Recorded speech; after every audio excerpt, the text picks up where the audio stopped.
महागणपतये नमः। गुरुर्ब्रह्मा गुरुर्विष्णु गुरुर्देवो महेश्वरः। गुरुस्साक्षात् परब्रह्म तस्मै श्रीगुरवे नमः। गुरवे सर्वलोकानां विषये सर्वरोगिणां विषये सर्वविद्यानां श्रीदक्षिणामूर्तये नमः। सदाशिवसमारम्भां शङ्कराचार्यमध्यमाम् अस्मदाचार्यपर्यन्तां वन्दे गुरुपरम्पराम्। कल्याणाद्भुतगात्राय वाञ्छितार्थप्रसादिने श्रीमद्वेङ्कटनाथाय श्रीनिवासाय मङ्गलम्। योगीश्वराय विद्महे सुरकुमाराय धीमहि तन्नो रामदेव प्रचोदयात्। कर्मणा प्रजया धनेर्यागे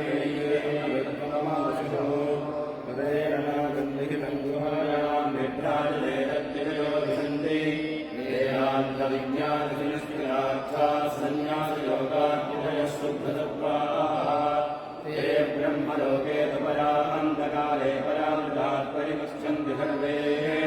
तत्रं विभावं परमेष्मबोधं यत्पुण्डरीकं परमद्विजगृष्टम् तत्राविदर्भं गगनं विलोकस्तस्मिन् निदन्तस्तदुपासितव्यम्। यो वेदादोस्वरप्रोक्तो वेदान्तेन प्रगतिरः तस्य प्रकृतलीनस्य परस्य महेश्वरः। देवदेवोत्तमा देवता सार्वभौमा अखिलाण्डकोटिब्रह्माण्डनादिकादिविदान् सद्गुरुभ्यो नमो नमः।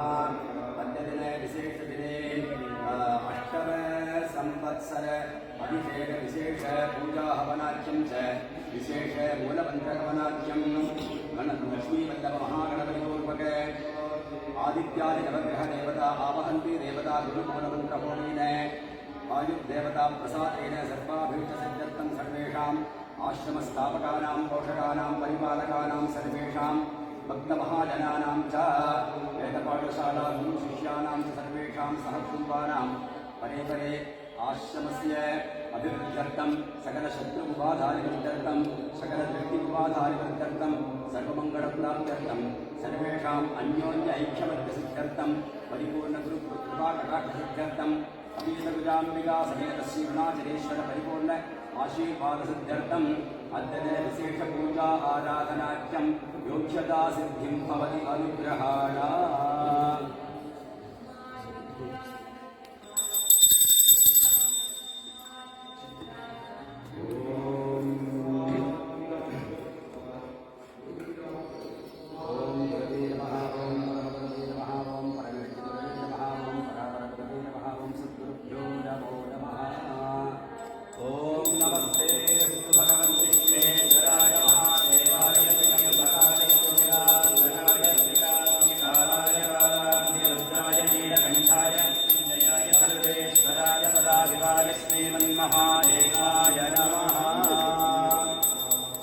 सर्वस्याप्ते सर्वस्य सर्वमेव सर्वं जयति।